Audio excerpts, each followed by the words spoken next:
Good morning. देखिए कल अपन ने जो पढ़ा था पहले उस चीज़ को क्विक रिवीजन कर लेते हैं, फिर आगे कंटिन्यू करेंगे। अपन पढ़ रहे थे रिफ्रैक्शन एट कर्व्ड सरफेस, नहीं रिफ्रैक्शन एट प्लेन सरफेस अपन ने पढ़ लिया था। रिफ्रैक्शन एट कर्व सरफेस अपन पढ़ रहे थे। रिफ्रैक्शन एट कर्व सरफेस में अपन ने क्या क्या किया था कि दो सरफेस के लिए अपन ने रिफ्रैक्शन कराया था, एक कन्वेक्स सरफेस के लिए और एक कनकेव सरफेस के लिए। कि रिफ्रैक्शन एट कर्व सरफेस में अपन ने कनकेव सरफेस और कन्वेक्स सरफेस दोनों के लिए एक फॉर्मूला डेराइव किया था, μ2/v माइनस का μ1/u is equal to μ2 minus का μ1/r। μ2/v माइनस का μ1/u is equal to μ2 minus μ1/r, जहाँ पे ये r क्या था, ये r थी रेडियस ऑफ कर्वेचर, v क्या था, ये v क्या था, v इमेज डिस्टेंस, u क्या था ऑब्जेक्ट डिस्टेंस, μ2 क्या था, जिधर से लाइट रे जाएंगी उधर वाले को अपन 1 मान लेते थे मीडियम, तो उसके रिफ्रैक्टिव इंडेक्स को μ1, और लास्ट में जिधर लाइट गई दूसरी तरफ के मीडियम को μ2। लाइट रे जिधर जा रही थी उनके डायरेक्शन में डिस्टेंस को क्या मानते थे, पॉजिटिव, और उसके अपोजिट डायरेक्शन में डिस्टेंस को क्या मानते हैं अपन, नेगेटिव मानते हैं। ठीक है, ये चीज़ आपको हमने बताया था, चाहे वो कन्वेक्स सरफेस हो चाहे वो कनकेव सरफेस हो, दोनों सरफेस में अगर रिफ्रैक्शन होगा तो फॉर्मूला क्या लगेगा, μ2/v माइनस का μ1/u is equal to μ2 minus μ1/r। ठीक है, μ2/v minus μ1/u is equal to μ2 minus μ1/r। हमने एक इस पे न्यूमेरिकल्स भी आपको करा दिया था, एक क्वेश्चंस कराया था। अगला क्वेश्चन इसी पर और देखते हैं, बहुत अच्छा क्वेश्चन है। चलिए पहले उस क्वेश्चंस को देखते हैं। ये रहा क्वेश्चन, ये रहा क्वेश्चन। देखिए क्वेश्चन क्या कह रहा है, if ray emerge parallel to horizontal direction, कह रहा है जो रे बाहर आ रही हैं वो हॉरिजॉन्टल डायरेक्शन के क्या है, पैरेलल है, मतलब हॉरिजॉन्टल से पैरेलल है। देखिए ना फिगर में ही दिखा रहा है ना, फाइनली जो रे आ रही है वो क्या है, हॉरिजॉन्टल के पैरेलल आ रही है। देन कैलकुलेट x, तो आपसे पूछा है बताइए ये x r के टर्म में कितना होगा, यही ना पूछा है। चलिए अपन इसका सॉल्यूशन करते हैं। देखो बाबू, ये क्या है, प्लेन सरफेस, जबकि ये क्या है, कर्व सरफेस। तो मान लीजिए ये प्लेन सरफेस है और ये क्या है, कर्व सरफेस है। आराम से बताइए, ये ऑब्जेक्ट है, इस ऑब्जेक्ट से लाइट पहले यहां इंसिडेंट हुई, तो अभी पहला रिफ्रैक्शन किधर होगा, इधर का मीडियम कितना दे रखा है 1.5, और इधर कुछ नहीं है, मतलब मीडियम क्या है, एयर है, जिसका रिफ्रैक्टिव इंडेक्स 1 होगा। ध्यान से समझना। अच्छा एक चीज देखो, अभी भूल जाओ कि कर्व सरफेस है ही नहीं, क्या है, प्लेन सरफेस है। याद कीजिए क्या प्लेन सरफेस के द्वारा रिफ्रैक्शन अपन पढ़ चुके हैं। मैं याद दिलाता हूं आपको, अगर ये कोई प्लेन सरफेस है, ये कोई ऑब्जेक्ट है, अगर ऑब्जेक्ट कहाँ हो, रेयर मीडियम में हो, रेयर मीडियम में हो अगर ऑब्जेक्ट, देख कहाँ से रहे हैं, डेंसर मीडियम से, देख कहाँ से रहे हैं, डेंसर मीडियम से, तो इस केस में इसका इमेज थोड़ा दूर बनता था यहाँ पे, नहीं एच एपरेंट क्या होती थी, इस केस में एच एपरेंट का फॉर्मूला ऐसा होता था, देख कहाँ से रहे हैं, डेंसर से, जहाँ से देख रहे हैं उसका रिफ्रैक्टिव इंडेक्स डिवाइडेड बाय जहाँ हमारा ऑब्जेक्ट है μr इंटू HAC, तो एच एपरेंट बराबर μd/μr इंटू HAC। ये कब लगाते थे, जब हमारा ऑब्जेक्ट रेयर मीडियम में प्रेजेंट होता था और हम ऑब्जेक्ट को देख कहाँ से रहते थे, डेंसर से। ध्यान से समझिए बाबू, इस प्लेन सरफेस के लिए ये ऑब्जेक्ट कहाँ है, रेयर में है, और इधर अगर इधर से अपन देखें तो अपने को क्या लगेगा, ये ऑब्जेक्ट रेयर में है, देख कहाँ से रहे, डेंसर से। तो पता है जब ये कर्व सरफेस इस अंदर से अपन देखेंगे तो अपने को लगेगा अच्छा ये लाइट रे कहाँ से कहाँ जा रही है, रेयर से डेंसर, तो रेयर से डेंसर जाएंगी तो किधर बेंड करेगी, टुवर्ड्स द नॉर्मल बेंड करेगी, ऐसे टुवर्ड्स द नॉर्मल बेंड करेगी, तो ये रिफ्लेक्टेड रे इधर गई, इसको पीछे बढ़ाइए, इसको पीछे बढ़ाएंगे तो आपको लगेगा कि रियल में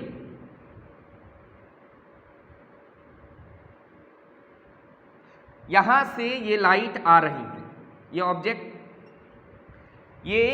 ऑब्जेक्ट से लाइट इस सरफेस पे गिरी तो जैसे ये लाइट आफ्टर रिफ्रैक्शन, अरे रेयर से डेंसर जा रही है, टुवर्ड्स द नॉर्मल बेंड करेगी, तो ये रिफ्रैक्टेड रे यहाँ पहुंची, तो इस कर्व सरफेस को क्या लगेगा पता है कि ये रे कहाँ से आ रही है, यहाँ से आ रही है, या ये रे सीधे यहाँ से आ रही है, यहाँ से आ रही है। इस कर्व सरफेस को लगेगा कि ये रे कहाँ से आ रही है, यहाँ से आ रही है। ठीक है, तो ये रहा इमेज। अब ध्यान से समझना है, ये डिस्टेंस कितना है r, ये डिस्टेंस कितना है x।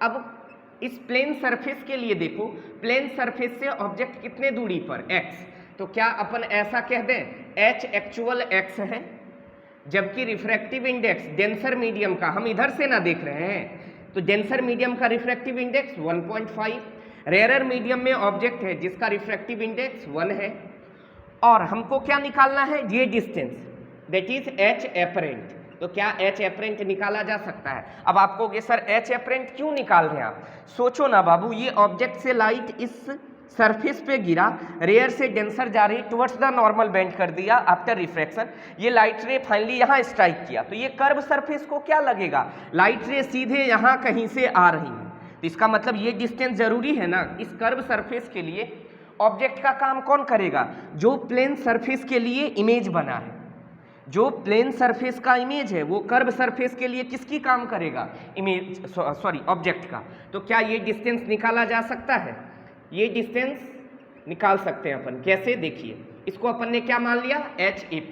अब फॉर्मूला लगा दें कि जब ऑब्जेक्ट हो रेयरर में, देख रहे हैं डेंसर से, तो H एपरेंट का फॉर्मूला μd/μr इंटू HAC। ठीक है, तो H एपरेंट बराबर μd डेंसर मीडियम का रिफ्रैक्टिव इंडेक्स 1.5, रेयरर मीडियम का 1, H एक्चुअल कितना x, H एक्चुअल कितना x, तो ये H एपरेंट आ गया कितना 1.5x। क्या 1.5 को आप अगर कहें तो 3/2 लिख दें, तो 3/2x हो जाएगा H एपरेंट। यहाँ तक कोई परेशानी नहीं होनी चाहिए। ठीक है, अब ध्यान से समझिए इधर, तो यहाँ से क्या आ गया, ये डिस्टेंस आ गया कितना 3/2x।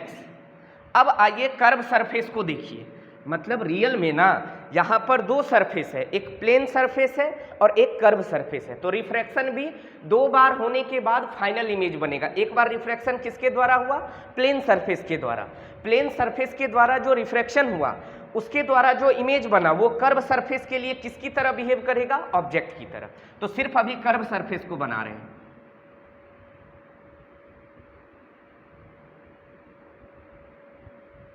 ये डिस्टेंस r है, बताइए कर्व सरफेस से ये यहाँ से ये इमेज कितने दूरी पर है, 3/2x पे। तो अगर ये 3/2x पर है कौन, इमेज, जो प्लेन सरफेस के द्वारा इमेज बना है, क्या वो इमेज था रियल में किसका, प्लेन सरफेस का, मगर वो कर्व सरफेस के लिए किसकी तरह बिहेव करेगा, ऑब्जेक्ट की तरह बिहेव करेगा। देखिए ना, ये जो इमेज बना, तो लाइट रे रेयर से डेंसर जा रही है, टुवर्ड्स द नॉर्मल बेंड करेंगी, तो टुवर्ड्स द नॉर्मल बेंड किया, तो इस कर्व सरफेस को क्या लगेगा। अगर हम पूछें कि कर्व सरफेस बताओ तुमको ये लाइट कहाँ से आती हुई दिख रही है, तो ये कहेगा भैया मेरे को ये लाइट ना यहाँ से आती हुई दिख रही है। तो इस कर्व सरफेस के लिए ऑब्जेक्ट यही हुआ ना, तो ये रहा ऑब्जेक्ट। तो इस ऑब्जेक्ट से लाइट रे को क्या करते हैं अपन, डायरेक्ट अपन क्या करते हैं, कर्व सरफेस पे गिरा देते हैं। ठीक है, तो ये रहा कर्व सरफेस, तो कर्व सरफेस पे इस लाइट रे को डायरेक्ट गिरा दिया। ठीक, अब बताइए इधर ध्यान से देखिए, ये डिस्टेंस कितना, ये डिस्टेंस, सॉरी इसका रिफ्रैक्टिव इंडेक्स 1.5, इधर बाहर फाइनली रिफ्रैक्टेड रे कैसे गया है, पैरेलल किसके, हॉरिजॉन्टल सरफेस के। फाइनली रिफ्रैक्टेड रे पैरेलल गई हैं किसके, हॉरिजॉन्टल सरफेस के। फाइनली रिफ्रैक्टेड रे पैरेलल गई हैं किसके, हॉरिजॉन्टल सरफेस के। ठीक है, ठीक, हाँ। अब ध्यान से देखिए, अब इस कर्व सरफेस पे देखिए, कर्व सरफेस के लिए ध्यान से, इस कर्व सरफेस के लिए ऑब्जेक्ट कौन है, ये है, तो लाइट रे ऐसे जा रहे हैं, मतलब इधर वाले। अब डिस्टेंस कहाँ से मानेंगे, पोल से, अरे कर्व सरफेस का पोल, पोल से डिस्टेंस मानेंगे, तो ऑब्जेक्ट डिस्टेंस क्या लिखेंगे बाबू, 3/2x प्लस r। काहे सर, अरे बाबू ये ऑब्जेक्ट इस कर्व सरफेस के लिए कितने दूरी पर है, तो ये ऑब्जेक्ट यहाँ से, ये ऑब्जेक्ट कर्व सरफेस के लिए 3/2x प्लस r दूरी पर है। चूंकि लाइट रे का डायरेक्शन इधर है तो इधर वाला डिस्टेंस पॉजिटिव होगा, इधर वाला डिस्टेंस नेगेटिव होगा, तो क्या ऑब्जेक्ट डिस्टेंस नेगेटिव हो गया? कोई दिक्कत? अब ध्यान से समझिए, ये देखिए, ये कर्व सरफेस के लिए रेडियस ऑफ कर्वेचर आर वो क्या होगा, वो भी है लाइट रे के डायरेक्शन में, इधर वाला डिस्टेंस पॉजिटिव तो इधर वाला नेगेटिव, तो आर को भी क्या लिख देंगे, माइनस का आर। लाइट रे जा किधर से किधर रही, इधर से इधर, तो जिधर से जाती हैं उधर के रिफ्रैक्टिव इंडेक्स को 1, जा रही हैं इधर, और बाहर कौन है, एयर, एयर का रिफ्रैक्टिव इंडेक्स 1। बताइए यहाँ तक कोई दिक्कत है? अच्छा, μ1 पता चल गया, μ2 पता चल गया, u पता चल गया, r पता चल गया।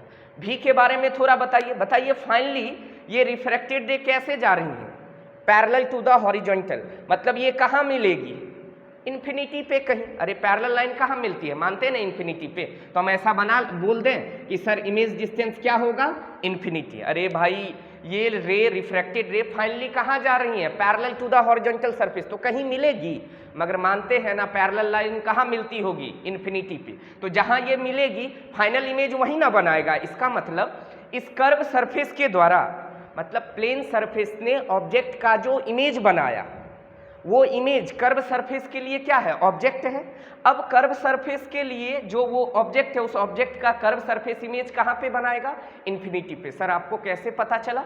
चूंकि देख लो ना, ये रिफ्रैक्टेड रे क्या कहीं मिल रही है, कहीं मिलती तब ना यहाँ से लेके यहाँ तक के डिस्टेंस को भी बोल देते, मगर हम मान सकते हैं कि ये कहाँ मिल रही है, इन्फिनिटी पे, तो भी क्या हो गया, इन्फिनिटी। अब क्या लगा देंगे, तो कर्व सरफेस पे रिफ्रैक्शन होता है तो फॉर्मूला क्या लगाते हैं, μ2 बाई वी माइनस का μ1 by U is equal to μ2 minus का μ1 बाय आर।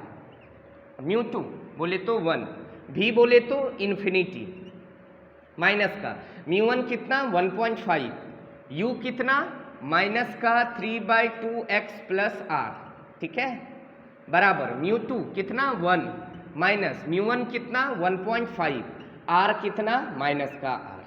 देखो बाबू, इन्फिनिटी किसको कहते हैं, 1/0 को इन्फिनिटी कहते हैं, तो बताइए 1/∞ कितना होगा, तो 1/∞ को लिख दें 1/0, ये 0 ऊपर चला गया 0 बन जाएगा, तो 1/∞ को क्या लिख दें 0, ये माइनस माइनस कैंसिल होके प्लस बन गया 1.5/3/2x प्लस आर, ठीक है, बराबर 1 में से 1.5 को घटा दीजिए तो माइनस का 0.5 बाय माइनस का आर, माइनस से माइनस कट गया, ठीक है।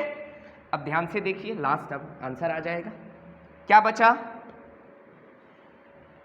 ये बचा 1.5 बाय 3/2x प्लस आर बराबर 0.5 बाय आर, ठीक है। डेसिमल यहाँ से भी हट गया, यहाँ से भी, चूंकि एक पे है, 5 3 जा 15, क्रॉस मल्टीप्लाई 3r बराबर 3/2x प्लस आर, अरे इसको इधर मल्टीप्लाई किया, इसको इधर मल्टीप्लाई कर दिया, r को इधर बुला लीजिए, 3r माइनस आर बराबर 3/2x, ये बन जाएगा 2r बराबर 3/2x, क्रॉस मल्टीप्लाई 4r बराबर 3x, तो x की वैल्यू कितनी हो जाएगी, 4r/3 हो जाएगी। तो क्या पूछा था अपने से, x ही पूछा था, then calculate x in terms of r। बताइए x की वैल्यू r के टर्म में कितनी होगी, तो x की वैल्यू कितनी होगी 4/3r, x की वैल्यू कितनी हो जाएगी 4/3r। ये अच्छा क्वेश्चन है, एक बार इस क्वेश्चन को अच्छे से देख लीजिए फिर आगे चलेंगे।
नेक्स्ट क्वेश्चन,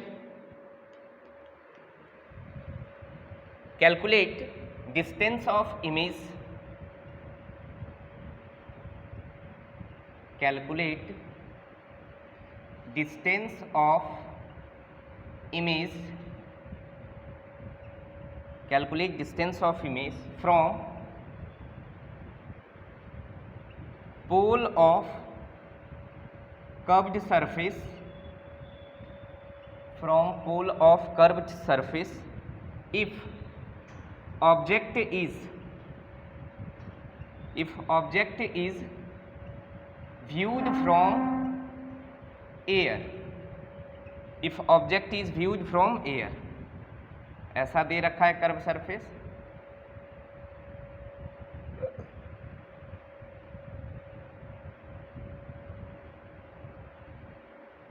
यहाँ पे पोल है, ये रहा सेंटर ऑफ कर्वेचर, ये रहा ऑब्जेक्ट, पोल और सेंटर के बीच का डिस्टेंस है 10 सेंटीमीटर, पोल और ऑब्जेक्ट के बीच का डिस्टेंस है 15 सेंटीमीटर, और यहाँ से लेके इस सरफेस के बीच का डिस्टेंस है 20 सेंटीमीटर। ठीक है, इधर का रिफ्रैक्टिव इंडेक्स दे रखा है 4/3, इधर का रिफ्रैक्टिव इंडेक्स 2, देखा कहाँ से जा रहा है, एयर से, एयर का रिफ्रैक्टिव इंडेक्स 1, मान लीजिए इधर कहीं आँख है हमारी। ठीक है, देखिए क्वेश्चन एक बार क्या कह रहा है, calculate distance of image from pole, calculate distance of image from pole of curve surface if object is viewed from air. अगर ऑब्जेक्ट को एयर से देखा जाए तो बताइए इमेज का डिस्टेंस कर्व सरफेस के पोल से कितना होगा, इमेज का डिस्टेंस कर्व सरफेस के पोल से कितना होगा, ये बताना है अपने को। ठीक है, चलिए कैसे करेंगे इसको, कैसे किया जाए इसको। इधर देखिए ऑब्जेक्ट कहाँ है, यहाँ, देखा कहाँ से जा रहा है ऑब्जेक्ट को, एयर से, तो क्या होगा सुनिएगा, मतलब इस ऑब्जेक्ट से सॉल्यूशन बनाए अब,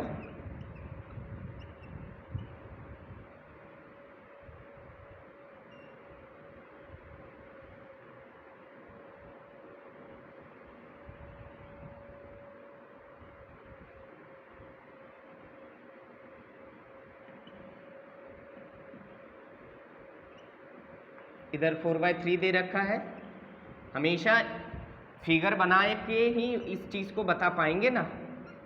सी ये ओ, ये यहाँ से ये डिस्टेंस है 15 सेंटीमीटर, ये डिस्टेंस है 10 सेंटीमीटर, और यहाँ से यहाँ तक है 20 सेंटीमीटर।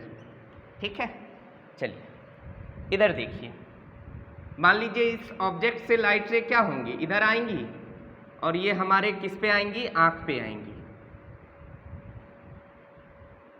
नहीं हमारे आँख पे आएंगी। अब ध्यान से समझिएगा, तो ऑब्जेक्ट जिधर से आ रही है लाइट रे के डायरेक्शन के डिस्टेंस को पॉजिटिव, तो इस बार इधर वाला डिस्टेंस पॉजिटिव होगा, ये बात आपको समझ आ रही है।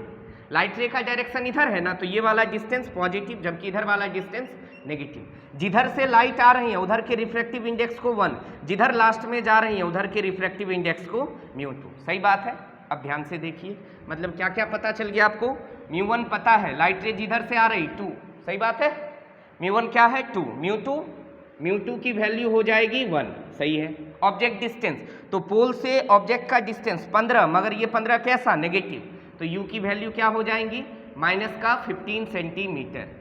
अच्छा, सेंटर ऑफ कर्वेचर, पोल से सेंटर के बीच का डिस्टेंस 10 सेंटीमीटर, तो रेडियस ऑफ कर्वेचर क्या हो जाएगी, माइनस का 10 सेंटीमीटर। आपसे क्या पूछा है, इमेज डिस्टेंस, क्या पूछा है, इमेज डिस्टेंस। μ1 पता है, μ2 पता है, u पता है, r पता है, भी नहीं निकल जाएगा, बस सिंपल क्या था, देखना था। तो मैंने आपको बोला था ना, क्वेश्चन किसी भी वैरायटी के हो हमारा कंसेप्ट वही चलेगा। लाइट ऑब्जेक्ट जहाँ से होगी उधर वाले को 1 मान लेंगे, जिधर लाइट रे ऑब्जेक्ट के अपोजिट डायरेक्शन, मतलब अगर मान लीजिए इधर ऑब्जेक्ट है तो इधर वाले के रिफ्रैक्टिव इंडेक्स को 1 माना, बाद वाले को क्या माना, 2 माना, सिंपल। अच्छा, ऑब्जेक्ट लाइट रे के डायरेक्शन में डिस्टेंस को क्या मानेंगे? पॉजिटिव। तो लाइट रे इधर जा रही है तो इधर डिस्टेंस माना पॉजिटिव, अपोजिट में नेगेटिव। ठीक है, लगा दीजिए फॉर्मूला। किसके द्वारा रिफ्रैक्शन हो रहा है? कर्व सरफेस के द्वारा। तो μ2 बाई वी माइनस का μ1 by U is equal to μ2 minus का μ1 बाय आर। अब आपके मन में आ रहा होगा सर इसका तो कोई ज़रूरत ही नहीं पड़ा। भाई आप ही बताओ ना, इसका कहाँ ज़रूरत है? तो ये बस डराने के लिए दिया है कि आप डर जाइए कि बा दो मीडियम है, कैसे होगा फिर। ये बस डराने के लिए दिया, हमको इधर से कोई मतलब ही नहीं है, हमको इधर से कोई मतलब ही नहीं है, तो हम क्यों इधर जाएंगे? सिंपल सा बात है। तो μ2 बाई वी माइनस का μ1 by U is equal to μ2 minus μ1 by R. μ2 कितना? 1, भी निकालना है माइनस का। हाँ, याद रहे जो डेटा क्वेश्चन में दिया होगा उसको तो विथ साइन रखेंगे, जो डेटा निकालना होगा उसकी साइन की चिंता अपन नहीं करेंगे, वो अपने आप साइन के साथ आंसर आ जाएगा। ठीक है, ये चीज़ अपन पहले रिफ्लेक्शन वाले चैप्टर में भी न्यूमेरिकल्स में ये चीज़ आपको हमने बताई थी कि जो डेटा गिवन होगा उस गिवन डेटा को विथ प्रॉपर साइन आप फॉर्मूला में रखेंगे, मगर जिसकी रिक्वायरमेंट है, जो चीज़ अपने से पूछा गया है कैलकुलेट करना है, उसके साइन की हम चिंता नहीं करेंगे, वो अपने आप साइन के साथ आंसर आ जाएगा। ठीक है, 1 बाई वी μ1 कितना? 2, यू कितना? माइनस का 15, μ2 कितना? 1, μ1 कितना? 2, आर कितना? माइनस का 10। ये बन गया 1 by v minus minus plus का 2 बाई 15 बराबर 1 minus 2 minus 1 by minus 10, minus से माइनस कैंसिल आउट, तो 1 बाई वी बराबर क्या हो गया? 1 बाई 10 माइनस का 2 बाय 15, तो 1 बाई वी 10 और 15 का एलसीएम, 10 और 15 का एलसीएम कितने हो जाएगा? 30। तो 10 3 जा 30, 15 2 जा 30, 2 2 जा 4, तो ये बन गया कितना? 1 बाई वी बराबर 3 minus 4 that is minus 1 by 30। Reciprocal कर दीजिए, v की वैल्यू कितनी आ गई? माइनस का 30 सेंटीमीटर। अब ध्यान से देख लो, लॉजिक देखो, मतलब इमेज इस आंख को क्या लगेगा पता है? इस ऑब्जेक्ट का इमेज इधर कहीं बनता हुआ दिखेगा, इधर, तो इससे कोई लेना देना ही नहीं होता है। ऑब्जेक्ट जिधर जा रहा है कर्व सरफेस के द्वारा जो रिफ्रैक्शन होती है, तो हमको इसका लेना देना ही नहीं। भले इसको क्या लगेगा कि इमेज यहाँ से आ रही है, ये ऑब्जेक्ट से लाइट रे यहाँ से नहीं, इसको इस ऑब्जेक्ट का इमेज इधर कहीं दिखेगा। क्यों? ये 20 है ना, तो 30 कहाँ होगा? यहाँ से इधर कहीं 10 सेंटीमीटर पे। ठीक है, तो इमेज डिस्टेंस कितना आ गया पोल से? -30। माइनस क्यों आ रहा है? चूंकि इधर वाला डिस्टेंस तो हमारे कन्वेंशन के अनुसार तो नेगेटिव होगा ना, इसीलिए ना हमने अभी बोला था ना, जो डेटा दिया है सिर्फ उसको अपन किसके साथ रखेंगे? विथ प्रॉपर साइन के साथ। जिसकी रिक्वायरमेंट है, जो पूछा है, उसकी वैल्यू कहाँ से आएगी? उसकी वैल्यू आएगी अपने आप साइन के साथ आ जाएगा। ठीक है, देख लीजिए इसको अच्छे से।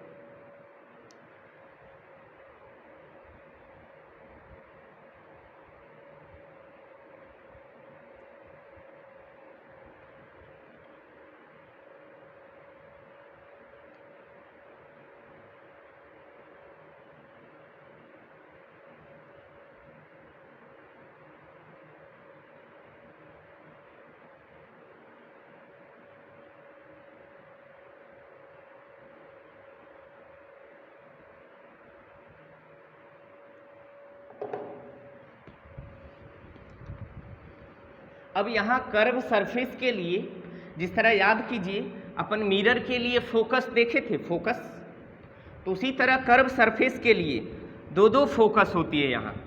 क्या क्या बता रहा हूँ? एक फर्स्ट फोकस होता है और दूसरा सेकेंड फोकस होती है, और सेकेंड फोकस को ही बोला जाता है प्रिंसिपल फोकस या मुख्य फोकस। तो एक फर्स्ट फोकस, दूसरा क्या होती है? Second focus. ठीक है, तो दो तरह के फोकस होते हैं। फोकस दो टाइप का होता है,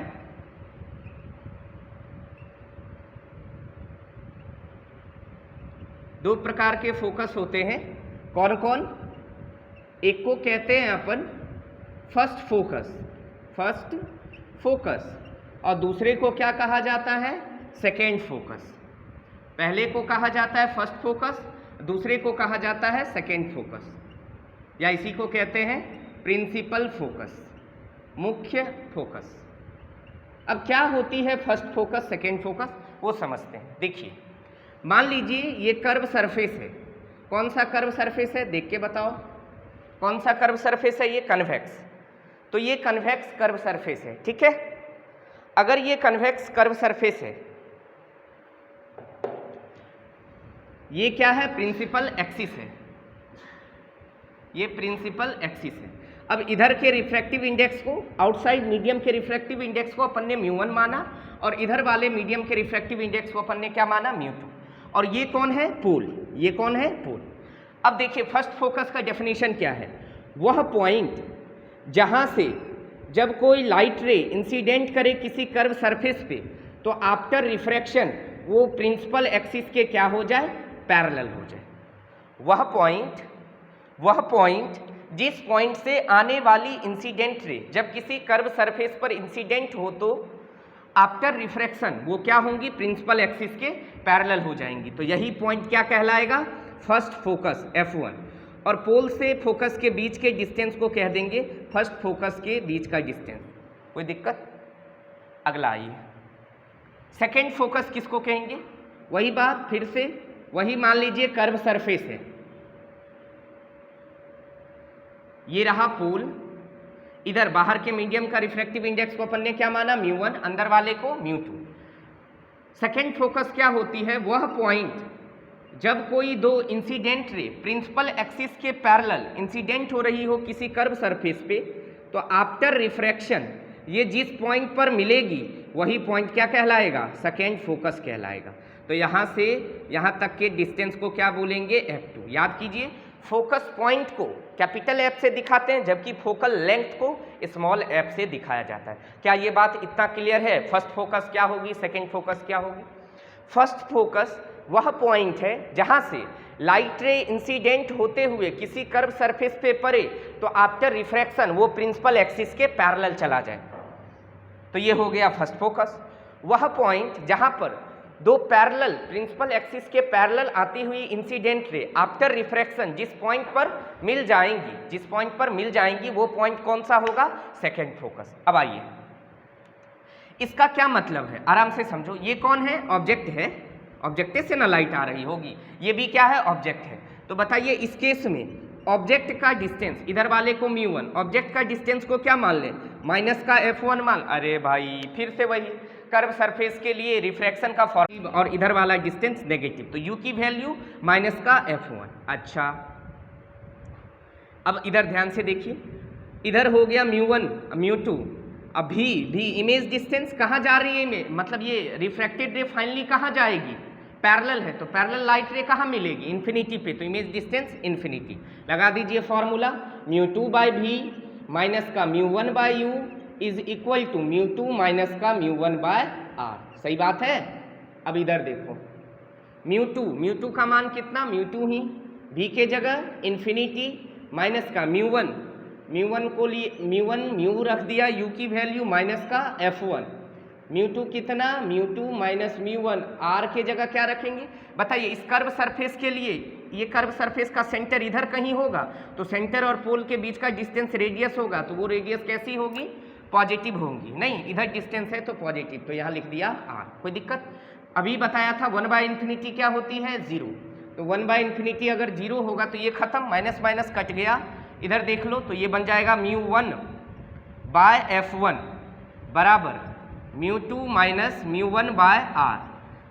रेसिप्रोकल कर दीजिए, तो F1/μ1 बराबर क्या हो जाएगा, r/μ2 माइनस का μ1 को इधर भेज दीजिए, तो F1 बराबर हो जाएगा μ1r/μ2 माइनस μ1।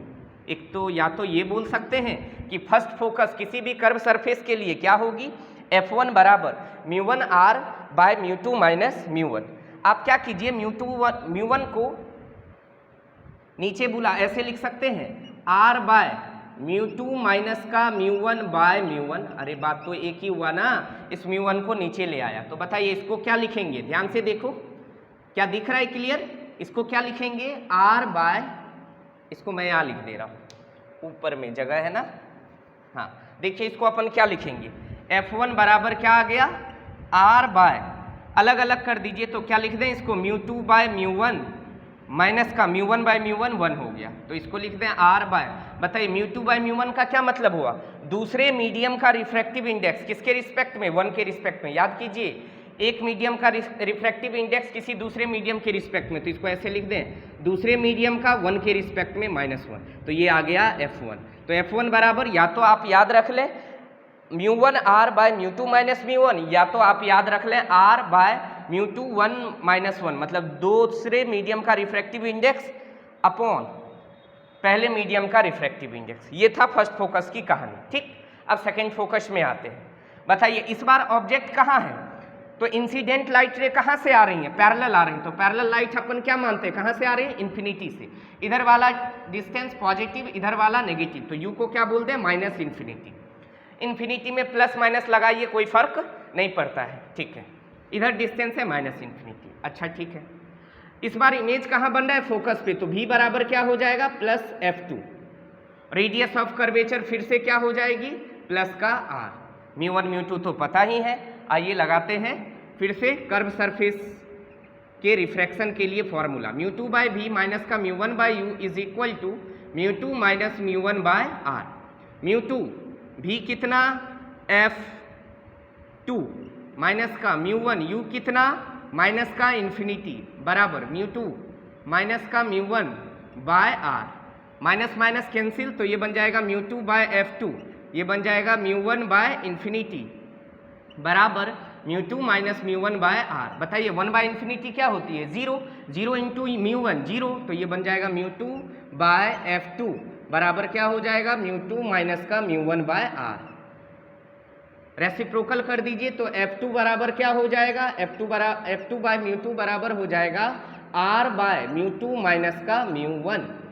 F2 बराबर यहाँ से क्या हो जाएगा, μ2 R बाय μ2 माइनस का μ1, या तो ये याद रख लीजिए। इसी को और क्या लिख सकते हैं, F2 बराबर R, μ2 को नीचे बुला लीजिए, तो μ2 माइनस का μ1 बाय μ2, क्या हम इसको लिख दें, R बाय μ2 1, μ1 बाय μ2 को 1 का रिफ्रैक्टिव इंडेक्स 2 के रिस्पेक्ट में, ऐसे लिखा जा सकता है। तो ये हो गया सेकेंड फोकस, ये हो गया फर्स्ट फोकस। तो ये बात समझ में आपको आया होगा कि किसी भी कर्व सरफेस के लिए फर्स्ट फोकस क्या होती है और सेकेंड फोकस क्या होती है। फर्स्ट फोकस किसी कर्व सरफेस के लिए वह पॉइंट है जहां से लाइट रे इंसिडेंट होते हुए किसी कर्व सरफेस पे इंसिडेंट होती है, आफ्टर रिफ्रैक्शन प्रिंसिपल एक्सिस के पैरेलल चली जाती है, तो वही पॉइंट क्या कहलाता है, फर्स्ट फोकस। सेकेंड फोकस किसी भी कर्व सरफेस के लिए वह पॉइंट होता है कि जब कोई दो पैरेलल इंसिडेंट रे जो प्रिंसिपल एक्सिस के पैरेलल हो, वो किसी कर्व सरफेस पे इंसिडेंट होती है, तो आफ्टर रिफ्रैक्शन जिस पॉइंट पर वो मिल जाती हैं वही पॉइंट सेकेंड फोकस कहलाता है। ठीक है, कोई दिक्कत? नेक्स्ट आगे चलते हैं अपन।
आप देखेंगे तो दोनों फॉर्मूला सेम ही लग रहा है। यहाँ देखिए F1 बराबर क्या आया, इस फॉर्मूला को देखिए डायरेक्ट समझ में आ जाएगा। F1 बराबर क्या आया, μ1 R बाय μ2 माइनस μ1, नहीं, और F2 बराबर देखिए ये वाला फॉर्मूला μ2 R बाय μ2 माइनस μ1।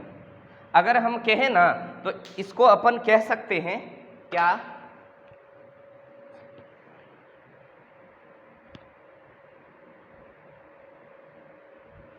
देखो इसी को बता दे रहा हूं और अच्छे से दूसरे तरीके से कैसे लिखा जा सकता है।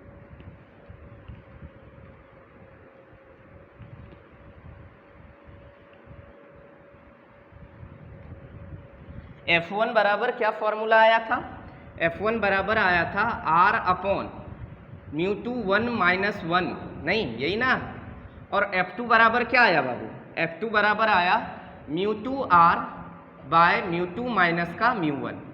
ऐसा करें, इसको लिख दें म्यू टू बाय म्यू 1, ऊपर भी म्यू 1 से डिवाइड किया, नीचे भी क्या कर देते हैं mu two by mu 1 minus का म्यू 1 बाय, अरे भाई पूरे में क्या कर देते हैं म्यू 1 से डिवाइड, ऊपर नीचे दोनों जगह क्या किया, ऊपर भी डिवाइड कर दिया म्यू 1 से, नीचे भी कर दिया। तो ऊपर वाला क्या बना 2 का रिफ्रैक्टिव इंडेक्स 1 के रिस्पेक्ट में बटे R, ये क्या बना म्यू 2 बाय म्यू 1 माइनस का 1, तो ये F2 बन गया म्यू 2 1 R बाय, इसको लिख दें 2 का 1 के रिस्पेक्ट में माइनस 1। तो क्या इसी को और अपन लिख सकते हैं, माइनस अगर कॉमन ले लीजिए तो ये बन जाएगा म्यू 2 1 R, इसको लिख सकते हैं 1 माइनस म्यू 2 1, ऐसा लिखा जा सकता है। हाँ हाँ ऐसा लिख सकते हैं ना, 1 माइनस, या इसको ऐसे रहने दीजिए कोई दिक्कत नहीं है। हाँ तो ये क्या बना देखो, म्यू 2 बाय म्यू 1 को क्या लिखा दूसरे मीडियम का रिफ्रैक्टिव इंडेक्स किसके रिस्पेक्ट में, पहले के रिस्पेक्ट में, यहाँ क्या लिखा, हाँ ठीक है ठीक है ठीक है ठीक, हाँ तो ये बन जाएगा दिस वन। तो ये यहाँ से म्यू 2 बाय म्यू 1 को अपन ने क्या लिख दिया, 2 का रिफ्रैक्टिव इंडेक्स किसके रिस्पेक्ट में, 1 के रिस्पेक्ट में। अब बताओ बाबू आप ये कौन है, ये कौन है, ये R by mu 2 mu 1 minus 1, ये क्या पहला फोकस है, तो क्या F2 बराबर लिख सकते हैं म्यू 2 1 इंटू F1, नहीं लिख सकते हैं, ये आ गया F2 और F1 में रिलेशन। दोनों में रिलेशन क्या है, अगर एक निकल जाए तो दूसरा निकाला जा सकता है कि F2 बराबर क्या हो जाएगा म्यू 2 1, इसका मतलब क्या हुआ दूसरे मीडियम का रिफ्रैक्टिव इंडेक्स किसके रिस्पेक्ट में, 1 के रिस्पेक्ट में इंटू F1, ये F1 और F2 में रिलेशन हो गया। ठीक है चलिए आगे चलते हैं अपन, अब पढ़ेंगे अपन लेंस। लेंस क्या होती है, लेंस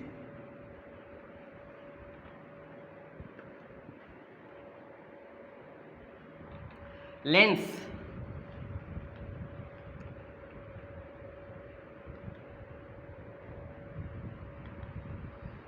चलिए देखते हैं अब आगे अपन लेंस। लेंस क्या होती है, लेंस किसी ट्रांसपेरेंट मटेरियल का एक टुकड़ा होता है, एक हिस्सा होता है जिसमें 2 रिफ्रैक्टिंग सरफेस होते हैं, जो 2 रिफ्रैक्टिंग सरफेस से क्या होता है घिरा हुआ होता है, और उन दोनों रिफ्रैक्टिंग सरफेस में कम से कम एक रिफ्रैक्टिंग सरफेस कर्व होना चाहिए। तो ऐसे को क्या कहते हैं, लेंस कहते हैं। क्या बोला हमने, लेंस क्या है, किसी रिफ्रैक्टिंग मटेरियल का टुकड़ा है, हिस्सा है, मतलब रिफ्रैक्टिंग ट्रांसपेरेंट मटेरियल का क्या है, टुकड़ा है, पारदर्शी माध्यम का, पारदर्शी पदार्थ का ये क्या है, एक टुकड़ा है। लेंस किसी ट्रांसपेरेंट मटेरियल का एक टुकड़ा होता है जो दो रिफ्रैक्टिंग सरफेस से घिरा हुआ होता है। लेंस किसी ट्रांसपेरेंट मटेरियल का एक टुकड़ा होता है जो 2 रिफ्रैक्टिंग सरफेस से घिरा होता है, और दोनों रिफ्रैक्टिंग सरफेस में कम से कम एक रिफ्रैक्टिंग सरफेस कर्व होना चाहिए। तो ऐसे को क्या कहते हैं, लेंस कहते हैं। ठीक है, अब सर इस लेंस की जरूरत क्यों है और होता क्या है, और वो लेंस कहते किसको, ये बात समझ में आया। लेंस क्या है हमारा, लेंस है किसी ट्रांसपेरेंट मटेरियल का एक हिस्सा है, एक पार्ट है जो 2 रिफ्रैक्टिंग सरफेस से घिरा हुआ होता है, जिनमें से कम एक रिफ्रैक्टिंग सरफेस क्या होनी चाहिए, कर्व्ड होनी चाहिए। ठीक है, और यदि लेंस की मोटाई कम हो और तथा इसका कर्व सरफेस कैसा हो, गोलाकार हो, तो ऐसे लेंस को क्या कहते हैं। यदि लेंस की मोटाई क्या हो, कम हो, तथा इसका कर्व सरफेस कैसा हो, गोलाकार हो, तो ऐसे लेंस को क्या कहते हैं, पतला गोलीय लेंस। क्या कहते हैं ऐसे लेंस को, पतला गोलीय लेंस कहते हैं। मतलब लेंस क्या है, लेंस किसी ट्रांसपेरेंट मटेरियल का एक हिस्सा है जो 2 रिफ्रैक्टिंग सरफेस से घिरा हुआ होता है, जिनमें से कम से कम एक रिफ्रैक्टिंग सरफेस कैसी होनी चाहिए, कर्व होनी चाहिए। ठीक, फिर बता रहा हूं कि अगर लेंस की मोटाई क्या हो, कम हो, अगर लेंस की मोटाई क्या हो, कम हो और उसका कर्व सरफेस कैसा हो, स्फेरिकल हो। अगर लेंस की मोटाई क्या हो, कम हो तथा उसका कर्व सरफेस कैसा हो, स्फेरिकल हो, तो ऐसे लेंस को क्या कहते हैं, पतला गोलीय लेंस। क्या कहते हैं ऐसे लेंस को, पतला गोलीय लेंस, मतलब थिन स्फेरिकल लेंस। किसको कहेंगे ऐसा, वह लेंस जिसकी मोटाई क्या हो, कम हो, वह लेंस जिसकी मोटाई कम हो तथा उसका कर्व सरफेस कैसा हो, स्फेरिकल हो, तो ऐसे लेंस को क्या कहते हैं, थिन स्फेरिकल लेंस। अब ये जो थिन स्फेरिकल लेंस होती है ना, ये दो तरह की होती है। थिन स्फेरिकल लेंस कितने तरह की होती हैं, 2 types of thin spherical lens. Thin spherical lens दो तरह की होती हैं। एक होती है कन्वेक्स लेंस, जिसका ही दूसरा नाम है कन्वर्जिंग लेंस। कन्वेक्स लेंस बोल दीजिए या कन्वर्जिंग लेंस बोल दीजिए, एक ही चीज है। कन्वेक्स बोल दीजिए या कन्वर्जिंग बोल दीजिए, एक ही चीज है। इसको ही अपन कन्वेक्स का ही दूसरा नाम क्या है, कन्वेक्स का ही मतलब हिंदी में इसको कहते हैं उत्तल लेंस, और कन्वेक्स और इसी को क्या कहते हैं, कन्वर्जिंग लेंस। कन्वर्जिंग लेंस का मतलब हो गया अभिसारी लेंस, और कन्वेक्स का मतलब उत्तल लेंस। ठीक है, कन्वेक्स लेंस, उत्तल लेंस, या इसी को कहते हैं कन्वर्जिंग लेंस, अभिसारी लेंस। तो सुनिए, और एक क्या होती है, दूसरा होती है कनकेव लेंस। कनकेव लेंस, जिसको कहते हैं अपन अवतल लेंस। याद कीजिए ना, ऐसा ही तो मिरर में भी पढ़ा था, स्फेरिकल मिरर दो तरह के, एक कन्वेक्स मिरर, दूसरा कनकेव मिरर, और इसी का दूसरा नाम क्या है, डाइवर्जेंट। कन्वर्जेंट या डाइवर्जेंट, या कन्वर्जिंग और डाइवर्जिंग एक ही चीज है, डाइवर्जिंग या डाइवर्जेंट, डाइवर्जेंट या डाइवर्जिंग लेंस। डाइवर्जेंट बोले या डाइवर्जिंग, कन्वर्जेंट बोले या कन्वर्जिंग, तो डाइवर्जेंट को क्या कहते हैं, अपसारी लेंस। तो थिन स्फेरिकल लेंस जो होती हैं वो दो तरह की होती है। कौन कौन, कन्वेक्स लेंस, कन्वेक्स लेंस को हिंदी में कहते हैं उत्तल लेंस, ठीक है, और कन्वेक्स लेंस का ही दूसरा नाम क्या है, कन्वर्जिंग लेंस, जिसको क्या कहते हैं, अभिसारी लेंस, और दूसरा है कनकेव लेंस, जिसको कहते हैं अवतल लेंस, और कनकेव का ही दूसरा नाम है डाइवर्जेंट लेंस, बोले तो अपसारी लेंस। ठीक है, अब एक चीज देखो, तो यहां तक ये बात क्लियर है। ठीक है, क्या क्या, कि सबसे पहली बात, लेंस क्या होती है, किसी ट्रांसपेरेंट मटेरियल का एक टुकड़ा है, एक हिस्सा है, जो दो रिफ्रैक्टिंग सरफेस से घिरा हुआ होता है, बाउंडेड होता है, जिनमें से कम एक रिफ्रैक्टिंग सरफेस कर्व होनी चाहिए। ठीक, उसके बाद बोला अगर लेंस की मोटाई कम हो तथा इसका कर्व सरफेस कैसा हो, स्फेरिकल हो, तो ऐसे लेंस को क्या कहते हैं, thin spherical lens. Thin spherical lens दो तरह के होते हैं, एक कन्वेक्स लेंस जिसको कहते हैं अपन उत्तल लेंस, या इसी को कहते हैं कन्वर्जिंग लेंस मतलब अभिसारी, और कनकेव लेंस अवतल लेंस, इसी का दूसरा नाम है डाइवर्जेंट लेंस, अपसारी लेंस। ठीक, अब आप पूछेंगे कि सर ये लेंस पढ़ाया क्यों जा रहा है, आखिर इसका उपयोग क्या है। तो इसकी उपयोग होती है, हमारे देखने की क्षमता को ये बढ़ाता है। ये लेंस की उपयोग किसमें करते हैं, हमारे देखने की क्षमता को ये बढ़ाता है। कैमरा में लगा होता है ना लेंस, कैमरा में लगा होता है, सिनेमेटोग्राफी में लगा होता है, आपने सुना होगा माइक्रोस्कोप में लगा होता है, टेलीस्कोप में लगा होता है, सूक्ष्मदर्शी, दूरदर्शी, ये सब में क्या लगा होता है, लेंस लगा होता है। कारण क्या है, बस देखने की क्षमता को बढ़ाता है। कौन, ये लेंस, कि हम ज़्यादा से ज़्यादा देख पाएँ इस चीज़ को और ज़्यादा दूर तक देख पाएँ या अच्छी तरह से देख पाएँ, देखने की क्षमता को बढ़ाता कौन है? लेंस है। इसीलिए लेंस का देखने की क्षमता को बढ़ाने में इसका उपयोग किया जाता है लेंस का। यहाँ तक कोई दिक्कत? अब जो ये कन्वेक्स लेंस है और कनकेव लेंस है, ये फर्दर 4 तरह के होते हैं।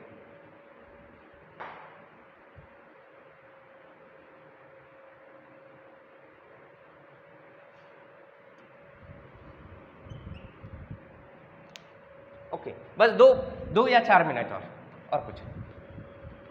ये जो होती है कन्वेक्स और कनकेव लेंस, ये फर्दर 4 तरह की होती है। देखो क्या क्या। कन्वेक्स और कनकेव लेंस,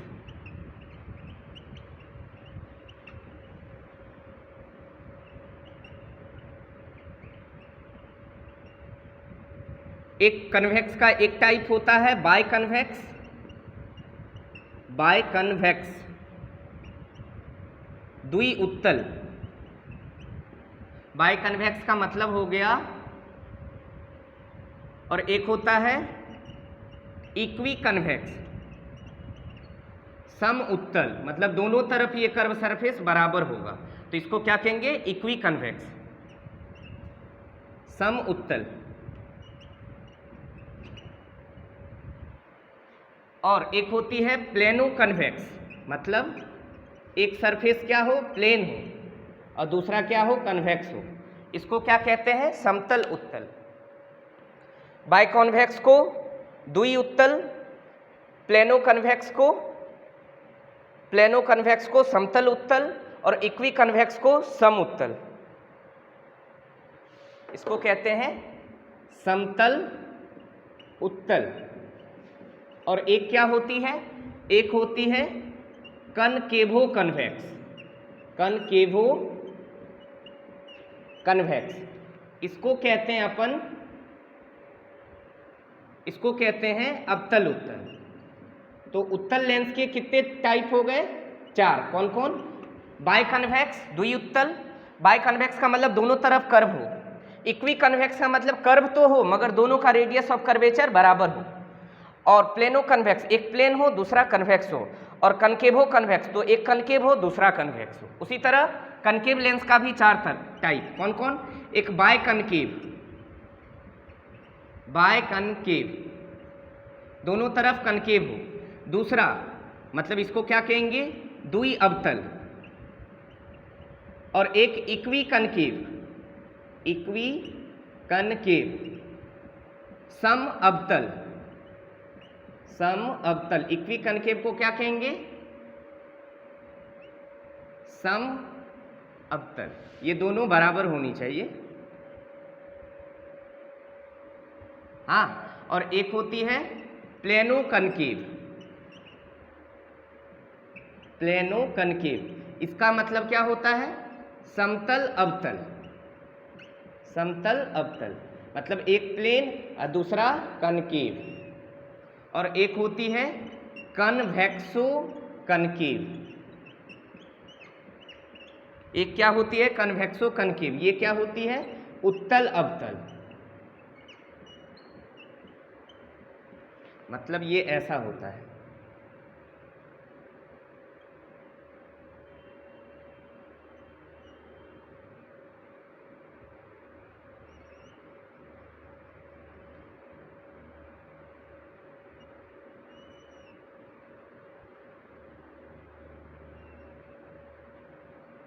ठीक है, तो ये टोटल कन्वेक्स लेंस के भी 4 वैरायटी, कनकेव के भी 4 वैरायटी। जनरली अपने को इक्वी कन्वेक्स और प्लेनो कन्वेक्स पे क्वेश्चंस आएगा। इसमें भी इक्वी कनकेव और प्लेनो कनकेव पे क्वेश्चन आता है। जनरली मैंने जनरली बोला, हो सकता है 1-2 क्वेश्चन आपको बाय कनकेव का भी मिल जाए, तो उसके लिए चिंता नहीं करना। जनरली अपन क्वेश्चंस इसी पे करेंगे।